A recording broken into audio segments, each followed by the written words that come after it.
Okay, good evening everybody, good evening, Assalamu alaikum, and welcome to City Circle tonight. It is of course Remembrance Day coming up tomorrow, and Remembrance Sunday this Sunday, which marks 99 years since the end of World War I. World War I, of course, was the most devastating war that the world has known, sort of either before or since. 38 million people were either killed, injured, or went missing permanently during the Great War. And yet, like many, my memory of learning about Poppy Day and Remembrance Day was very much of hearing about English and British soldiers who fought and died, and from looking at, from both attending and watching on TV memorial services, I've always been very conscious that everything looks very white, and that you could be forgiven for forgetting that at the time of World War I and World War II, Britain had a large global empire, and the majority of British subjects were Africans and Asians, and not from the UK.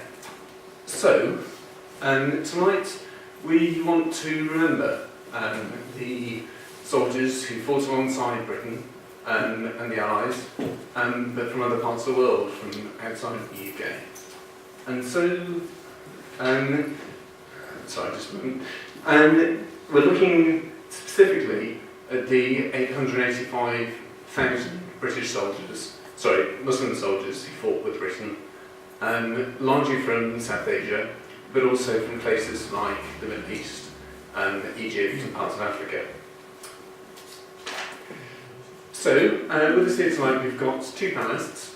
Hayan Baba is the Secretary of the All-Party Parliamentary Group on British Muslims, and he's the Executive Director of the British Muslim Experience in World War I. And Shrabani Basu is a journalist, writer, and the founder of the Noor Inayat Khan Memorial Trust. I hope I'm pronouncing that correctly. Please give them a very warm welcome.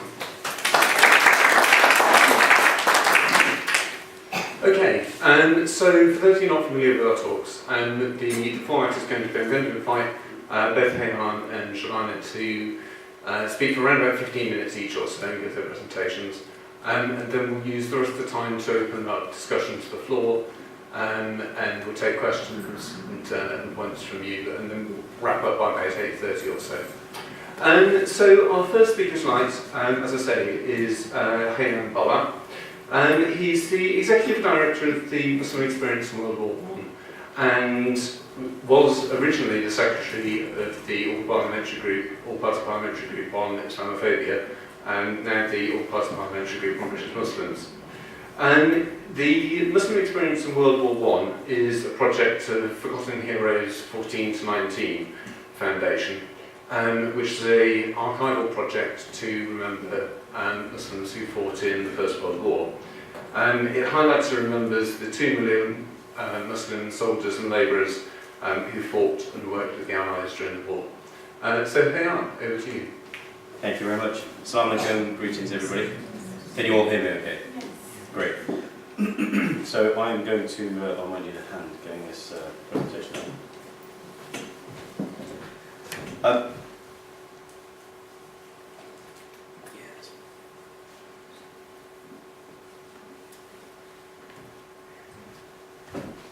So World War I and World War II are massive topics to talk about. I don't think 15 minutes each is enough time just to talk about one of them.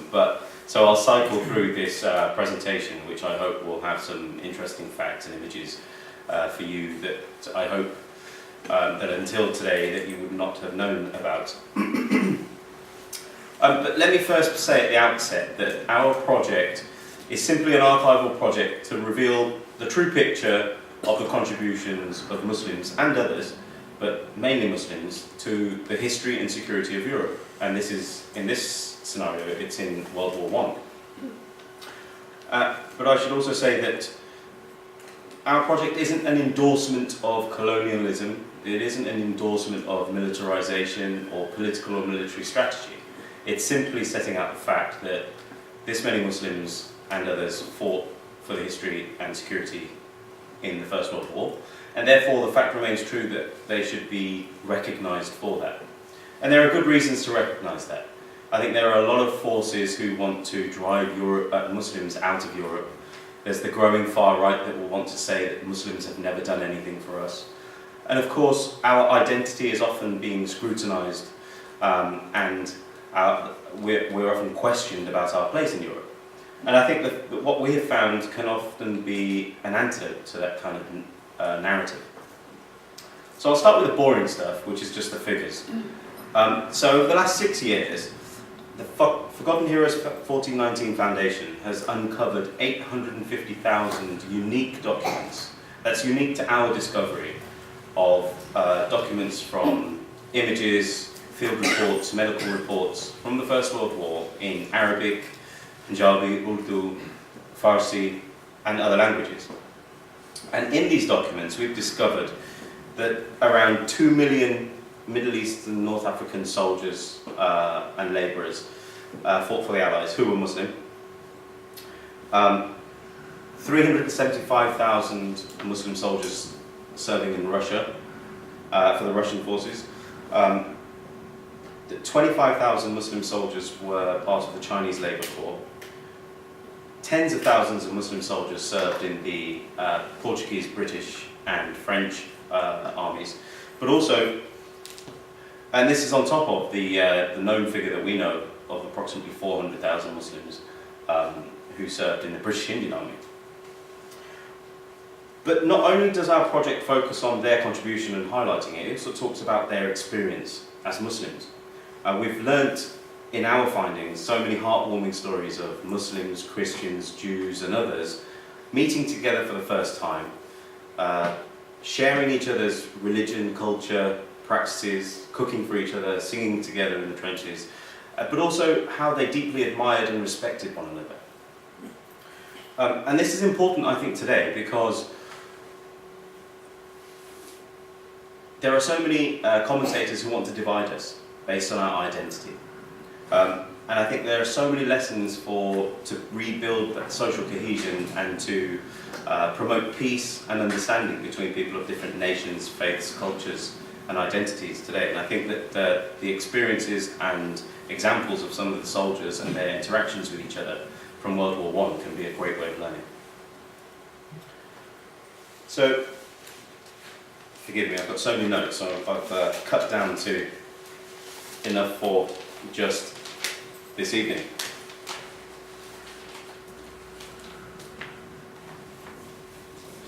I think that sharing this information would add a wealth of documented evidence that can challenge Islamophobia, far-right narratives, and also the idea that Islam and the West are incompatible, that they present a clash of civilizations.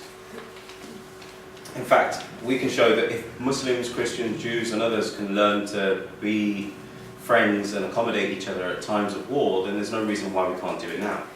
And I think it's very important to educate young people today in Europe about this. Young Muslims who can then challenge those narratives when somebody pulls them up in the street and says, I thought we voted you out, get out of here, you don't belong in Europe. And they can say, well actually, no, my ancestors fought for the security and history of this nation too, and this region too. But also to young European children who will grow up with a newfound respect and admiration for Muslims. And they also too can challenge the narratives that may come from within their own communities about Muslims and others. So this image is of a Flemish shop soldier from Flanders Fields. And in his journal, I'm going to quote what he wrote. It says, I still cannot figure out why these Muslims from overseas are fighting so fiercely in a war that is not of their concern. They keep referring to their religion and family traditions of honour and loyalty. Many of them get wounded or die because they never leave somebody behind, regardless of culture, race or religion. We talk a lot about them. We're happy to have them on our side. Now picture, if you will, the conditions of the trenches in the First World War, in the Somme in particular. Such a small, concentrated battleground. And you can imagine that the horrors of seeing the dead bodies there.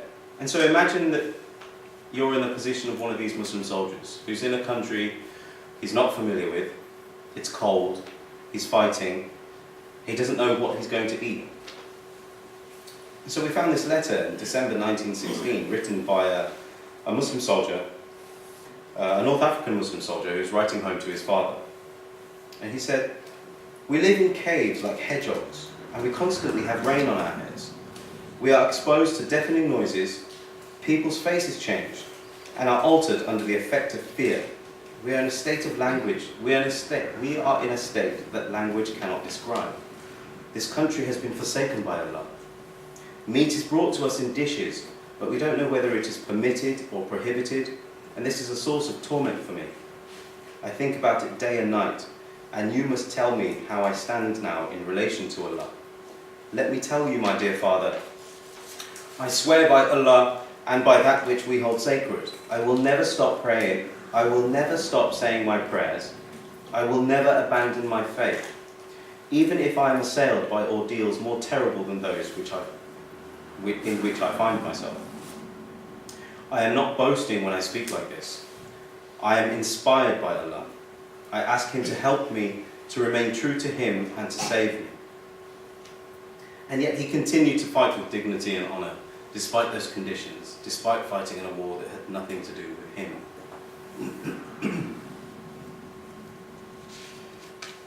Amongst the stories of survival and camaraderie that we found no evidence of racism or sectarianism.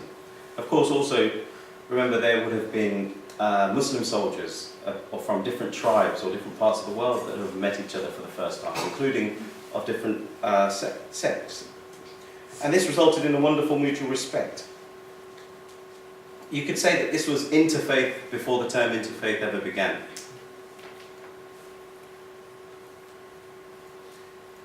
You'll see in the image on the top right and on the bottom left, you'll see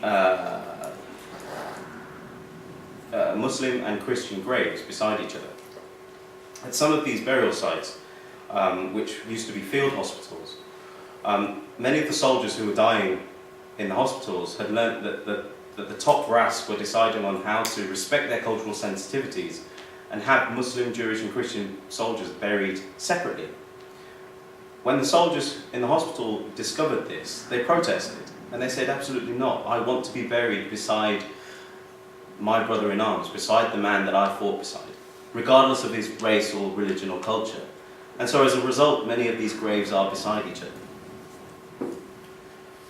But we also have stories of Christians comforting dying Muslim soldiers on the battlefield, and imams and rabbis and priests learning the languages and the scriptures of their comrades so that they could comfort them at times of need.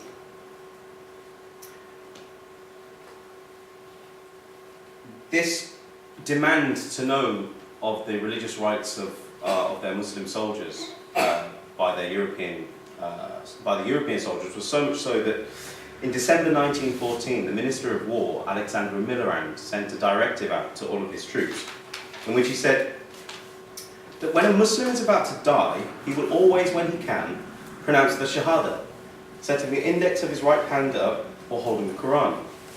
If his state does not allow him to do so himself, anybody present is obliged to help him and pronounce for him this profession of Muslim faith. I bear witness that there is no God but Allah, and I bear witness that Muhammad is his messenger. In practice, what happened is, of course, the Christian soldiers or Jewish soldiers, whoever they were, they would always often try to find a Muslim on the battlefield first, but often they couldn't. And so where they did their best to either recite the Shahada for them, or to hold them up so they could hold their hand on the Quran, or with their index finger in the air. We've also found many stories of how Muslim soldiers, particularly from, say, North Africa, had shared their medical wisdom with their European counterparts. In many cases where field medical supplies had run out, many of these soldiers had put together treatments to patch up wounds made from leaves, almost like herbal medicines that they would have been very familiar with at home. And we found many documents that detail this from the medical reports and the staff. who were documenting these herbal medicines so that they could use them should other medical supplies run out elsewhere on the battlefield. I particularly wanted to share this image with you. It's from 1914. So this is an image showing Moroccan soldiers who had captured a German prisoner of war, but they had been found by French and British officers to be looking after the prisoner of war. They were feeding him and giving him water. So the officers asked the soldiers why they were doing this, why they were caring for him. And this mattered because a few weeks before, the Germans had committed one of the first chemical gas attacks, and that was directly aimed at a regiment of Algerian and Moroccan soldiers. And so they were astonished that they were being cared for. And in reply, the Moroccan soldiers quoted the Hadith and the Quran, and they said that we must always take care of those who are in our care, even prisoners of war. That they must never beg for their food and water. So these are Muslims being Muslims, and this is Muslims engaging with their enemy on the battlefield in this way before the Geneva Convention.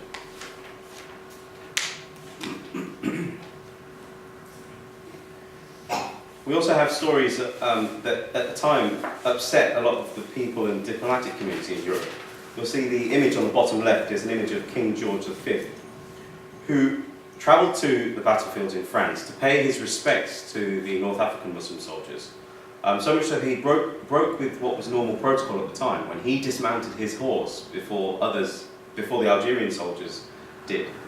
And this was his way of showing his respect to the Muslim soldiers who had come so far to fight in the battle that wasn't of their concern. You'll also see the picture at the top right, Algerian Spahis arriving on horseback in Belgium.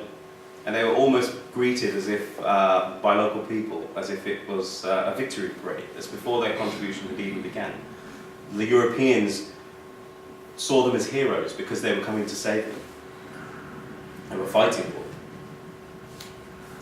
And so,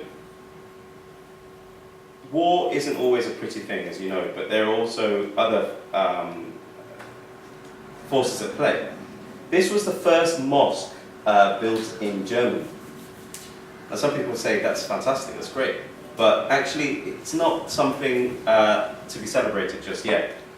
This mosque was built in a prisoner of war camp in Zossen. The purpose of this mosque was to capture the Muslim soldiers who were fighting for the Allies and get them to convert and fight for the other side. What's remarkable is that less than 3% of those prisoners of war in this German camp, the Muslim soldiers, less than 3% of the Muslim soldiers actually did change sides. Because for them, the principle of loyalty and commitment, keeping the promise, was very dear to them as Muslims. But what was also heartwarming to find is that in many of the cases, a lot of the Muslim soldiers, or the soldiers that were captured at this prisoner of war camp, weren't actually Muslims. Some were Hindus, some were Sikh, etc. And so they were misidentified. And so the Muslim soldiers would say to them, listen, we're being treated really well. We're being fed, we're being washed, because they want us to change sides. So we're going to tell you how to be Muslim. Stick with us and you'll be all right. Of course, anyone that was discovered not to be Muslim who was captured and staying at this prisoner of war camp would have been sent off to another camp, probably killed or something else.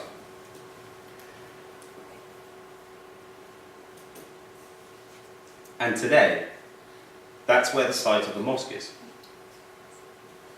And I think this is a very important reminder. History is either forgotten or erased. And that's one of the reasons why we do this project. We want to raise awareness of this forgotten history, of the contribution of Muslims, because it's very relevant today. And I think also, when we think about how Muslims came to the aid of Europe 100 years ago, we can also ask the question today, I think it's time for Europe to come to the aid of the Middle East. And this may be a timely reminder of how those kind of, that can be applied. But this is the main challenge.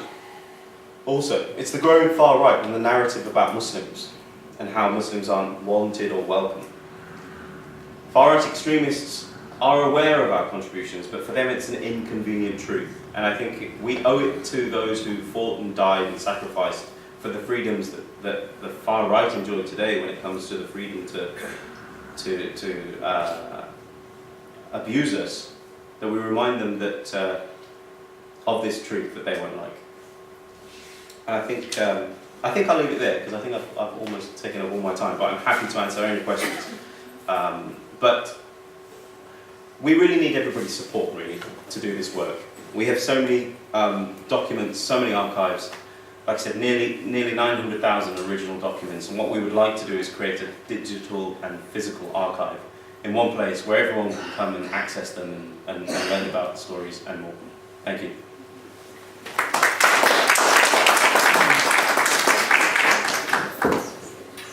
Okay, that's great. Thank you very much there, Hayan. Our second speaker tonight is Shrabani Basu.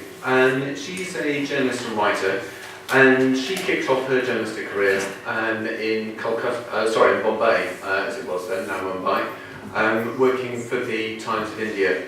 And she moved to London 30 years ago, you wouldn't have guessed it looking at her, and has been the London correspondent for the Kolkata newspaper, and I'm bound to mispronounce this, Ananda Bazar Patrika. Perfect. Brilliant. She's the founder of the Noor Inayat Khan Memorial Trust. Noor was a female spy who worked for the British during World War II, and the trust has been set up in order to commemorate her memory of the contributions she made towards Britain's war effort. As well as this, Shrabani's an author, and among her books, one which most of you will probably have heard of by now is the one that was adapted into the film Victorian Abdul earlier this year. So, Shrabani, over to you. Nice. Thank you, Dad. How do I get mine? I need mine. Okay.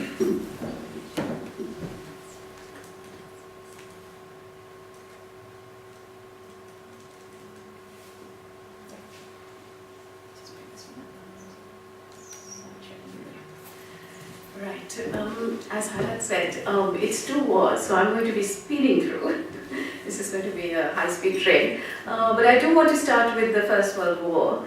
4th of August, all those years ago, 1914, on the night of, it was 11 p.m., and the Prime Minister was looking at, Big Ben, waiting for the clock to strike, because we were 1 hour behind Europe. He knew the deadline would come, and Britain would be at war. The deadline did come, Germany did not withdraw from Belgium, as we all know, and Britain was at war. At this time, thousands of miles away, the Indian Empire was sleeping. It was middle of the night. When they woke up, they found that they too were at war. Suddenly, it was not a war of their making, but here they were. And 1.5 million Indians were going to go to these trenches and to the African, deserts of Africa and Palestine and join this war effort. So this is a story that is, one of the worst stories one could tell. It is absolutely depressing. But here we go. So these were the posters that were put up immediately, because Lord Kitchener said he needed 100,000 men, and he knew that 100,000 was not going to be anywhere near what he needed.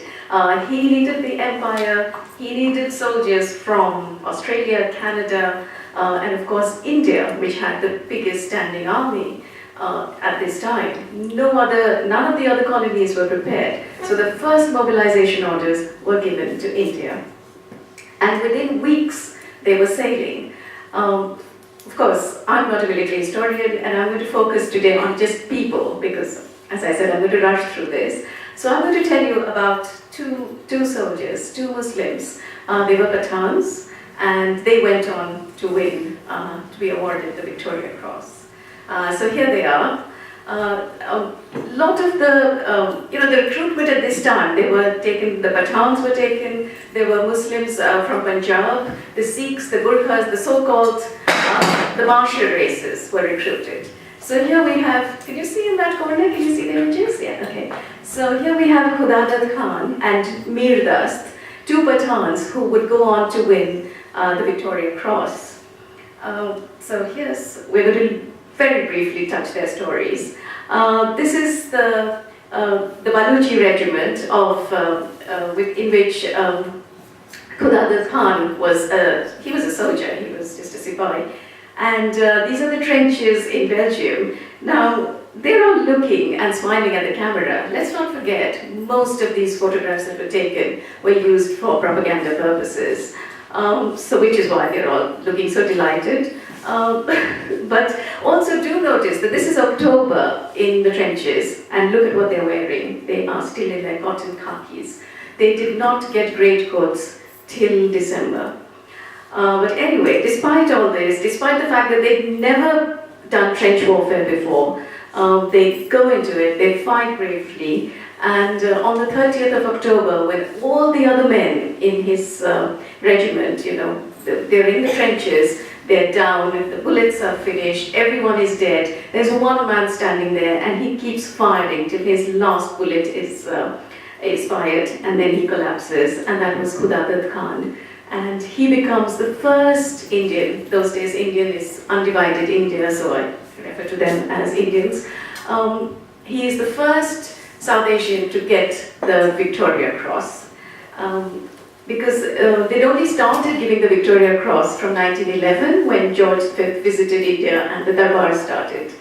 So here he is. He was so injured he couldn't actually collect his Victoria Cross till January, when it was given to him personally in Buckingham Palace. But he became very famous as the first one. And in the next year, because I'm just going to talk about two personalities today, the other one is, this is in April of 1915, and as we heard, the gas attack, the first gas attack takes place. And are they equipped, the Indians? No, they're not. All they're told to do is tie your turban around your face, dip it in chloride and put it on, or urinate on it and wrap it around your face. And that is how they faced the first German attack. And for his bravery in the German attack, in facing the gas attack, a Victoria Cross was awarded to Mir Dast. He was also a Pathan. And this is the second battle of Ypres. He was so ill, he wrote in his letters that Ye Dhuan, if some of you follow Urdu, he said, Ye Dhuan, will not let me live. And he didn't live too long, he actually died quite early. But anyway, he was well enough to receive the Victoria Cross, and his request to the king was that if any soldier is injured, they were always asked, what do you want? He was presented the cross by George V. And he said, he didn't ask for money, he didn't ask for a big jagir, he didn't ask for anything. He said, if a soldier is injured, don't send him back to the trenches. He was speaking on behalf of, what the other soldiers felt. Because they all felt that unless they'd lost an eye or an arm or a leg, they would never see their homeland again. So this was the desperation there at this time. And he spoke on their behalf, but they didn't really listen to this. They were stitched up and sent back to the trenches. These are the gates, many gates in Ypres, where you'll see the names of Indian soldiers carved on the front gates. This is Brookwood's military cemetery, where many of the Muslims who died in this country when they were injured were brought back, and these are their graves. So, do visit these graves, because believe me, nobody, very few people go to see them. And I'm not showing the image today of the biggest memorial site, which is in France. I think you went there, Neuf-Chapelle in France, where over 4,000 Indians died in a few days of battle, and it's the biggest memorial. The day I went, there was nobody there. And, you just think that the American war cemeteries, the Polish cemeteries, everybody goes there, but nobody visits these graves, because they came, they were peasants, they were poor, illiterate peasants, and their relatives are way back in India and Pakistan, in the hills and villages. Where are they never going to come? So I think it's up to people like us to go there and remember them. So, very briefly, this is the First World War, and I'm going to now move on to the Second World War, because I'm going to talk about one person only. Her name is Noor Inayat Khan. Who was she? Who was this beautiful lady? She was descended from Tipu Sultan, who some of you know. He was the he was the ruler of Mysore. He died fighting the British, but this is his daughter. She was brought up, she was born in Moscow. Her father was Hazrat Inayat Khan. He was a Sufi. So this is little Noor. He called her Babuli. His job was he was told he was from Hyderabad, he was told to take Sufism to the West, and he was a musician, and which is why he went to Moscow and he went off to the US, where he met Noor's mother. She was an American lady, and this is Hazrat Inayat Khan. He used to play the veena. And this is Noor's mother, Ora Ray Baker. She was American, and but she was christened Amina Begum, and she started wearing the sari. The family finally moved to Paris. They lived just on the suburbs of Paris in this beautiful house. It was called Fazl Manzil, which means house of blessing. And they grew up very much in the Sufi tradition. There was, it was a house of music, tolerance. They would light candles to all the religions. You can see the children here. They used to love wearing Indian clothes. They were all, dressed up in turbans and saris, sitting there. The house is on a little hill looking out over the streets of Paris. They were all musicians, so they formed a quartet. Noor used to play the harp. Her brothers played the violin and the cello. But everything was going to end quite soon because, by 1940, she was also a writer of children's stories. But by 1940, with the German army at the gates of Paris, they decided that they would move to Britain. And Noor and her brother Vilayat, they decided they would join the war effort. So this is Noor. She was also learning to play the veena. And this is the Oriental room in Fazl Manzil. As they moved this is the family as they've grown up, young adults. Noor, Hidayat, Vilayat, and Claire. Claire's name was Khairun Nisa. Who changed the Military. No. She's been awarded the George Cross, so everything was there. It's just that nobody really bothered to follow up. Yeah, and I get obsessed. So then it took me about 3 years, and then I did her story. So thank you. In terms of our goals for digitalisation and how to access it, so far what we've done is uncover what we have over the last 6 years. Our goal is to create a digital archive that anyone can access, students, the general public, etc. We're not there yet. As you can imagine, that kind of an exercise would be huge, very expensive. So we're doing a number of things towards that goal. We're just doing regular public fundraising. We've set up a battlefield tours excursion program that goes to the burial sites and battlefield sites where Muslim and other soldiers took part in and where they were buried. And we're also, early next year, we'll be publishing a book, and of course it's a commercial enterprise, but from the money that we raise it will go back into this exercise of purchasing and digitising the archives. And we hope that it will be, wherever it is in the world, that it will be in one place, both physical and digital, that people can come. But we're not there yet, but that's why we need everybody's support. What would you like from people then? Sorry, I'm just thinking, how do we get to support? Oh, sorry, so people can either donate, they can either go on the tours, or in early next year, when we've released the book, of course, buy it. Because all of those proceeds will funnel back into the foundation to continue that charitable goal. Okay. Sorry. But can I ask a question? Who's doing the research? Who's doing the actual compiling? Do you have a body of people working on it? Yes. So us guys in the management team of the foundation and the projects, none of us are historians, but we have been working with historians and researchers around the world who are doing the research, they're bringing it to us, and then we're putting the narrative and stories together from what we found. Okay, that's wonderful, thank you. Right, the gentleman over here, now comes to Mary. Thank you very much to both speakers. They're fascinating stories. We know some of the story, but today I think so there's something that is more bring to light. The first of all, a point, and then I ask a question. This historical fact should go to the media. should put those working with the Muslim community and the civil societies. Because there is lots of things is going on, and there's awareness is created, and this positive things is coming out. And I have seen a publication, probably the Muslim Council of Britain, they published something like this along this line a few years ago. There's a good documents.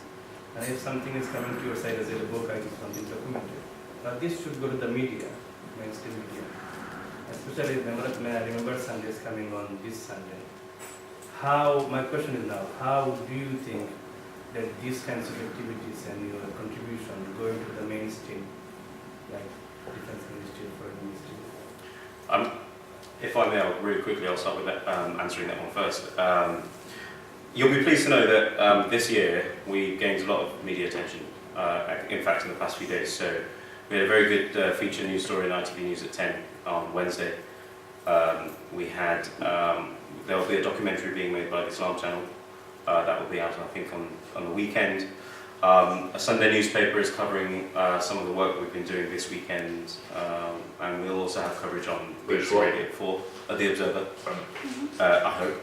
Now I've said it before print, I hope they actually do it. BBC Radio 4 on Sunday morning, and I hope we get a feature in some work we do for Channel 4 that airs tomorrow. So that's just starting, and I think that's just because we've recently launched this tour, and we took our inaugural tour group just last weekend, and the timing was perfect, and now we're starting to make those waves.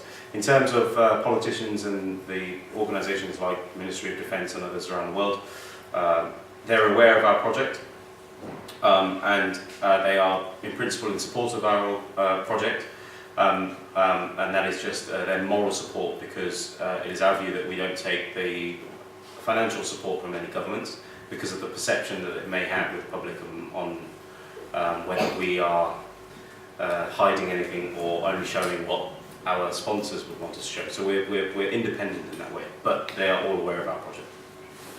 Can I just ask? Yes. Do you think there was a willful act of forgetfulness on the part of establishment? Yeah. To wipe it out or put it in the background or not to talk about it? No. And the reason why I can say that, I think very confidently, is because at that time, a lot of these documents are kept in the languages of the viceroy officers that would have been appointed in those regiments. And so the new custodians, post-World War I, the custodians of these documents wouldn't have spoken those languages. And of course, it wouldn't have been a priority, I believe, it wouldn't have been a priority at the time of those colonial powers and nations to categorise, index, translate and all the documents. So of course, naturally, they just got forgotten about over time, literally. They collected dust. And I think that's all it is. I don't believe, and we haven't found any evidence of any deliberate cover-up or deliberate whitewashing, if you like, of that history. It's just that I think there's something similar in France, where their colonial contribution was forgotten, willfully, almost. I think in some cases that may have been true in World War II, because there was a lot of controversies around some of the decisions that the French made with their colonial troops, particularly with the Algerians and the Moroccans, who were in their armies when they had to fight Moroccan and Algerian nationals in what became Algeria and Morocco. But from the findings that we have so far in World War I, we haven't found any evidence that there was a deliberate cover-up. My view is that basically what happened is, India became independent, and the memorials you have in Britain, in all the villages and towns here where people went to the wars, is for the dead of this country.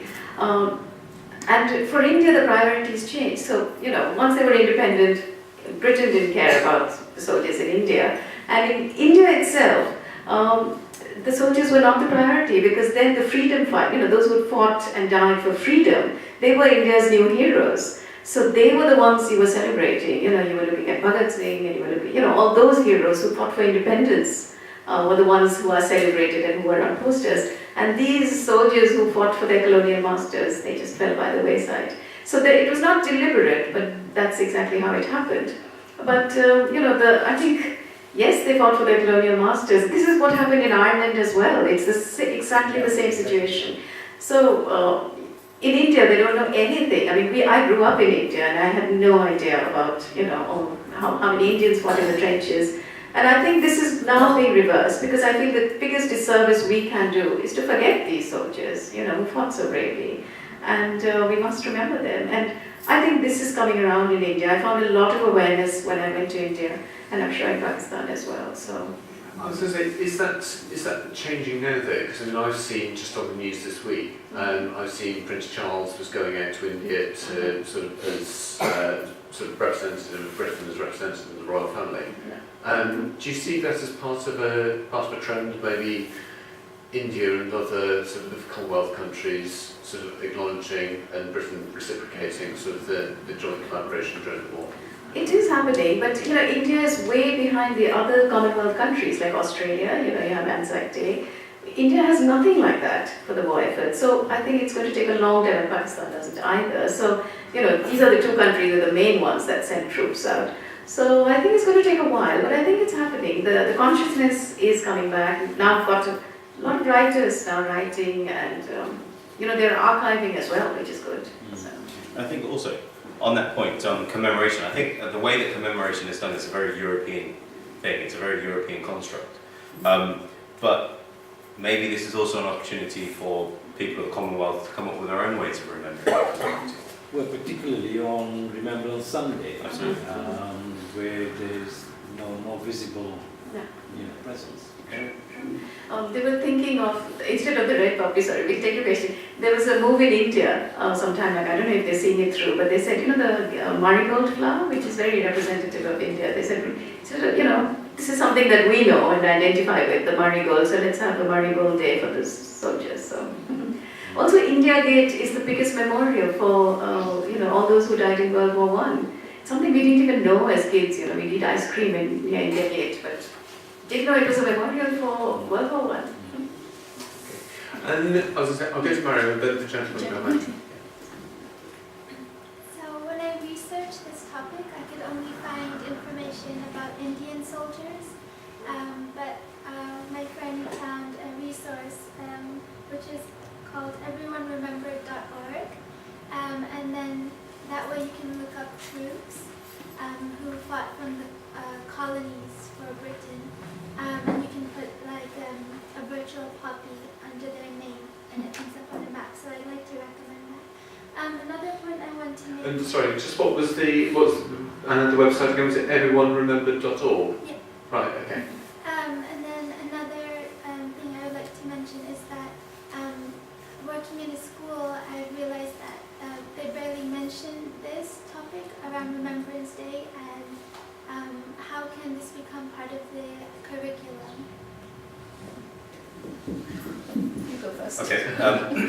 No, it is. Thanks for sharing that. I didn't know about everyoneremembers.org. I'll definitely check that out.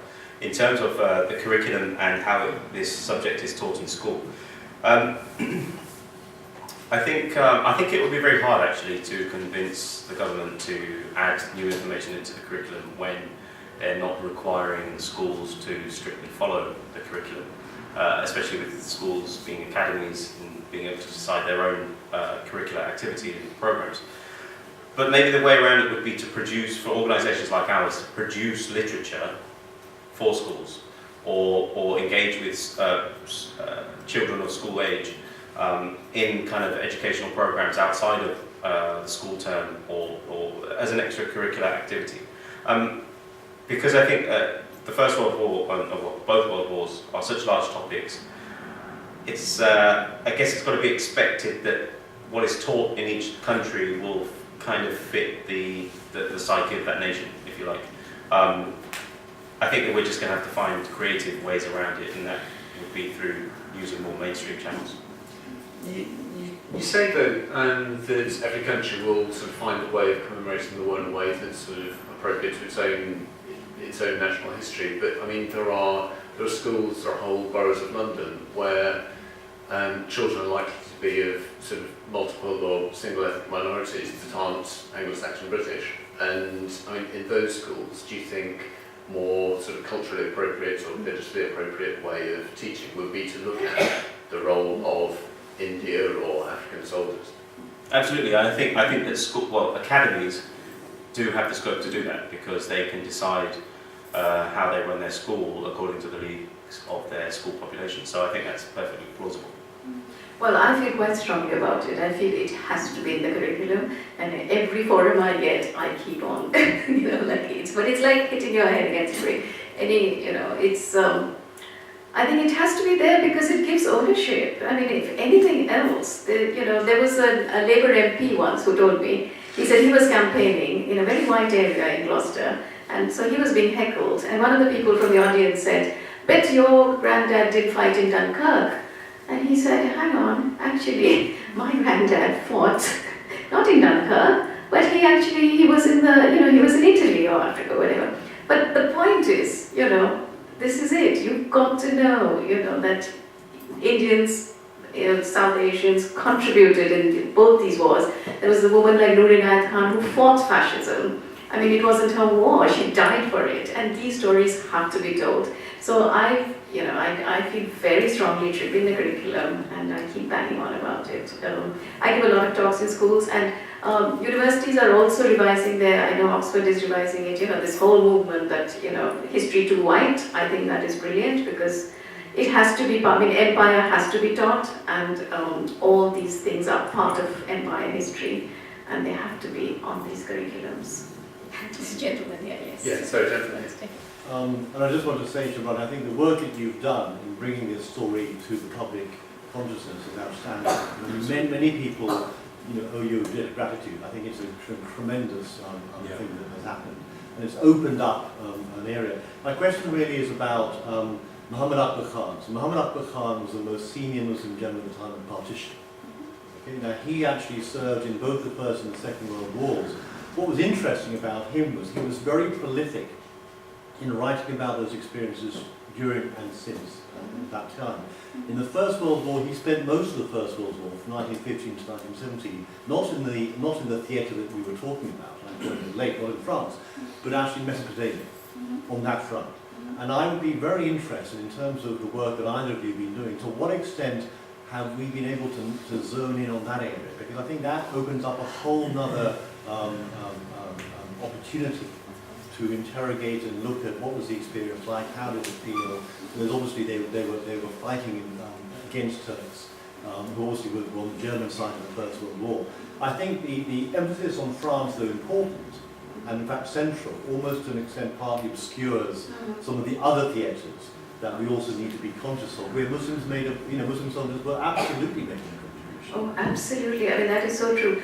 When I started out writing this book, I thought I was going to do, both Western Front and Middle East, and basically, and what happened in Turkey, Mesopotamia then, is amazing. 20,000 in just the siege of Kut. I came to London, in a bombed out London. Noor immediately volunteered, and she joined the Women's Air Force. So this is her in her very smart uniform.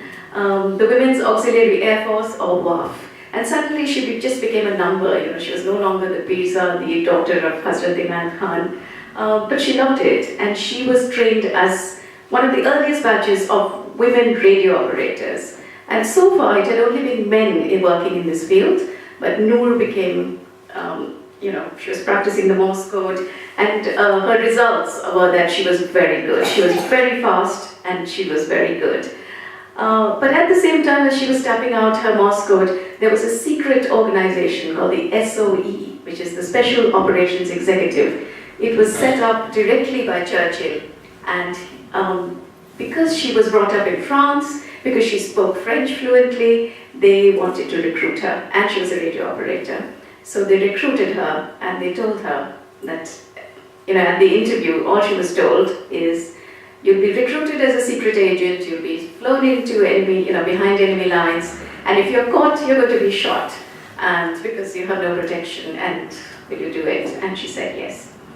So this is Noor. She started her career, she's training as a secret agent. It's a whole different ballgame. You know, there's like how to find sources, how to find hidden letterboxes, leave messages. Suddenly she's doing arms training, which she'd never done before. She's a very good runner, she's going through the motions, and of course a radio operator. So in country houses all around Britain, their training begins. She's given a code name, she's a secret agent. Her code name is Madeline, and she's practicing her signature here. And within 3 months of training, the radio operators were dying like flies over there. Their life expectancy was 6 weeks, and they needed her. She has to be sent. So Noor becomes the first woman radio operator to be flown into occupied France, and that's quite a record. So on a full moon night, she's taken out there in an Lysander, dropped into France. She makes her way, she joins the circuit, and she starts sending her messages. This is her look as a spy. She kept changing her appearance. Sometimes she dyes her hair, she's got red hair, sometimes she's blonde.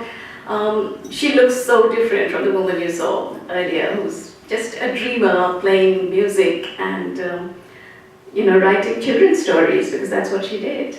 But very quickly, she's doing marvelously, but her circuit is broken, and all the people working with her were captured, they're arrested. She goes into hiding. London asks her to come back, but she doesn't. She says, I'm the last link left in Paris with London, and she continues to work. She starts doing the job of 6 radio operators. She's supplying arms and money to the resistance. And she's carrying this heavy radio set with her. It weighs about 15 pounds. She has to carry it with her everywhere. And, the Gestapo are everywhere. So they just question her. They question her on the metro. And she just pulls her way. She says, oh, look, it's a cinematographic apparatus. Look at all the light bulbs. They don't know what a cinematographic apparatus is. And they're not going to show it. So they say, okay, you can go. Sometimes she's just chased by them, and she runs. She has to, as a radio operator, she has to do many things because it's the most dangerous area in the field. She has to transmit very quickly. She has to leave the place very quickly after transmission because the German hearing machines can hear her. So she has to put up her aerial in really dangerous places, transmit quickly and leave. And one day she's putting up her aerial right near her apartment on a tree, and suddenly there's somebody who says, excuse me, mademoiselle, and she turns around, and it's a German officer, and she just has to talk her way through this. So she pretends she's breaking a small law, listening to some radio channel, music channel that was forbidden, and he just melts because she's so beautiful. And he says, oh, I'll help you, mademoiselle, I'll help you put it up. So this German helps her put up this wireless. No idea that half an hour later, she's transmitting to London. So she really got by. Where other people were going in 6 weeks, Noor Inayat Khan survived for 3 months. She would have gone back and been here to tell her story, but she was betrayed and she was captured. The Gestapo are everywhere, there were informers everywhere, and she was actually betrayed by the sister of somebody in her circuit who sold her name for a few francs. She was captured and taken to this prison in Avenue Foch. It's in the middle of Paris, posh boulevard. The prisoners were kept on the top attic rooms, and she immediately made an escape attempt. She made another escape attempt with 2 other prisoners. I'm keeping this short because we have time running out, but she climbs up on the roof with 2 others. They would have escaped, 2 minutes. They would have escaped, but they are caught because the Air Force starts, the RAF start raiding. So they are caught. She's now in prison because she's made 2 escape attempts, and when they arrested her, she'd bitten her captor. So she's classified as highly dangerous. I mean, she was this gentle woman, who couldn't hurt a fly, but suddenly she's changed in the field. She's out there. They take her to Germany, to a prison in Germany, in Pforzheim. Sorry, not yet. Where she's tortured for 10 months, but she doesn't reveal anything. And then they take her to Dachau concentration camp. These are the words written on this camp, which says Arbeit macht frei. which means work will set you free. But of course, that was the biggest lie ever, because nobody walked free from Dachau. And Noor was tortured all night, maybe because she was Indian, she was dark-skinned, and she was labelled highly dangerous. They kicked her and punched her, and she revealed nothing, and then this sadistic SS officer had a bullet to her head and shot her. But she went down screaming, "Liberté!" So she had the upper hand, she died, but that's how she went.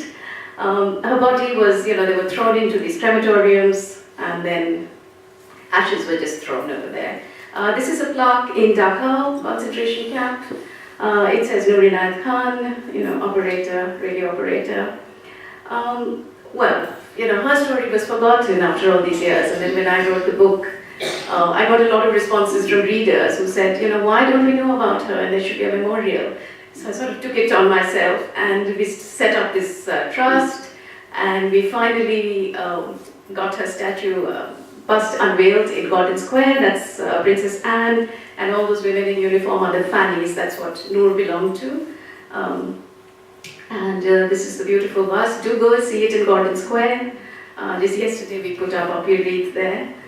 And then, of course, we had a stamp, first class for Noor, naturally. A first class stamp by Royal Mail. So her story has now gone around, and she's well known in the US and all over. I get letters from all over.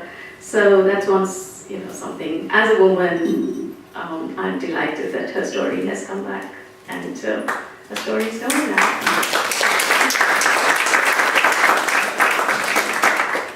Thank you very much. Sorry, thank you very much there, Shrabani. I was going to say, it's a fascinating story, not one which I and probably many of the other people in the room tonight would have known about. I'm going to open things up to questions and discussion now. And just as a reminder for those of you who are on Twitter as well, if you've got followers and friends who aren't here tonight and you think they'd be interested, do remember that you can tell them about what's going on. Just tag us using the hashtag CCTalks, and remember to follow us using @TheCityCircle. So, are there any questions to kick off? Right, fastest hand up in the room, lady in the green head. Over to you. This is a question for Hayan. Yes. Why do you think there was such cohesion amongst different faiths at that time in the war? Because one would say that there were such extreme circumstances that perhaps in those circumstances people can get irritable, people can get actually more defensive, and their backs can get put up against the wall. Why do you think that people actually integrated so well under such extreme circumstances? I guess my personal opinion or common sense answer to that question might be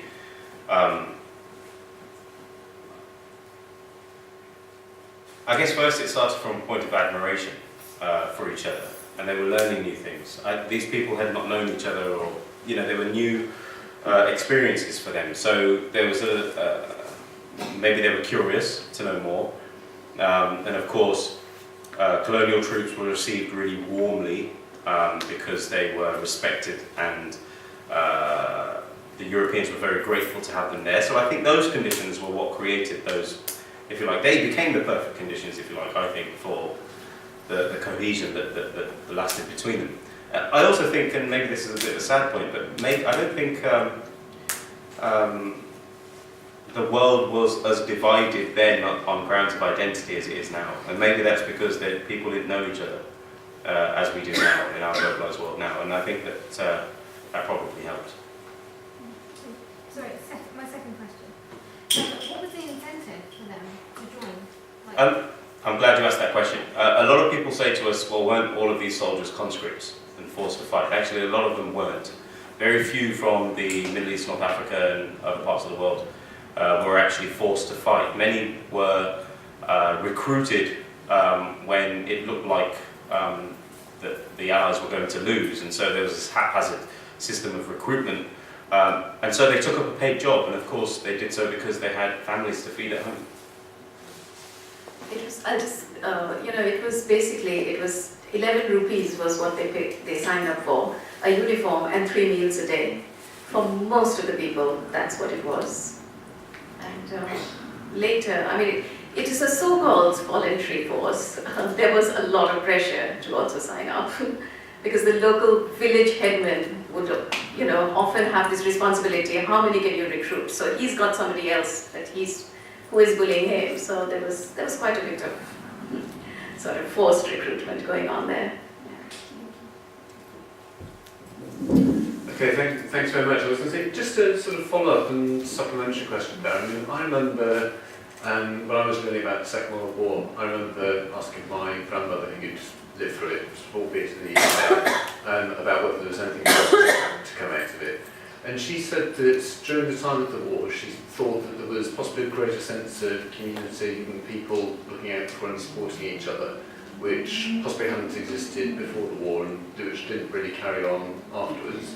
Do you think that war, either sort of generally or specifically the two world wars that you've looked at, there's any evidence of it sort of actually sort of increasing camaraderie among sort of both among fighters but also among people back then? Well, the recruitment used to be focused on the villages, so that's what they would always do. They target the villages so that you would, if you then won glory for your village, then the village could be proud of you, and they knew that. So it was always a target of get to the village, get to the headman, and get these people. Because remember, the army for the First World War, they were all mainly illiterate peasants. They were farmers and they were peasants. There were no officers at that time because the Indians weren't allowed to be officers. They were just viceroy recruited officers, but not the types who trained out of Sandhurst. There were only 4 pilots and they were the only ones who were officers. All this changed by the Second World War because then they realized that they needed to have officers. So by the Second World War, you have Indian officers and you have more writing because they are obviously literate and they were writing their accounts, more regimental diaries kept by the Indians themselves. So yes, that spirit of the village, and I've been around when I was researching my book to these little villages where these Garhwali soldiers and others came from, and they still have these fairs over there, annual sort of a recruitment fair, where they remember one of the VCs is this Garhwali soldier, and on his birthday every year in this little mountain village in Chamba, they have a recruitment fair and they just celebrate it. So the whole village comes together, and there are little memorials in villages all over India and Pakistan. The First World War, because it was mainly the north that they were recruited from, and you get from this village, so many went to the war, it's the same sign, and so many died, and so many never returned. And there was one village in Pakistan, it's called Dulmiyal, and this one village sent over 300 over 300 of the men went to war from this tiny village, which means almost the entire population. And so men, all single, above the age of 16 had all gone. So fathers, women were left without their husbands, women were left without their fathers, and all the men in the village had gone. But it was a pretty amazing village because most of them came back. I think only 11 in that village died. So, which is, just goes to show that they were pretty good fighters. Okay, thanks. Right, lady over here in the just towards the back. Thank you both. I found both of those actually really interesting and fascinating. So we've had another session, I suspect. My first question is, with all the digital archives that you're bringing through, how do we get to see them? What are your plans for the future? And partly, what are people's experiences? Do they, from the Indian subcontinent or North Africa themselves, in terms of how do they see the story of World War I and World War II? Is that reflected in our perceptions in Britain in terms of our contributions to the World War? And secondly, sorry, just really quickly, I know because there's so many questions you can ask, is why do you think, Shrabani, why do you think the story of Noor hasn't been told before? Do you think we're going to get a film a bit soon? Shall I just Yeah, go second for it. one? It's a very short answer. I have no idea why nobody was interested in her, but I was. That's why her story's out there. Film, it's been optioned, and then it takes a long time for a film. So fingers crossed it will happen. And do you think the military changed their view when you started doing the research about her? there were more casualties there. After the harsh trenches, the Indian infantry were sent there, and there they died in those battlefields. But it was, I said, this is never going to end. So I focused on Western Front, and I did that, and I thought maybe second volume there. I haven't got down to doing it because it was just too depressing after a point. But I think that is a job for other historians to really get into and cover this area, because as you say, there is so much more over there. Plus, they're fighting the Ottomans. There's so many things happening. There was, you were talking about how many people defected. It's in my book, but Mir Dast, who got this Victoria Cross, his brother, Mir Mast, he crossed over and he went to the German side. But it's such a sad story when you read it. All he wanted to do was go home. He was just missing home. He takes this whole journey, he prays in that mosque that you showed us the photograph of, and he's pictured there. He was even given a cross by the Germans, and he's wearing it. And he takes this whole diplomatic mission right across Afghanistan, and he goes all the way around, and finally he does get home.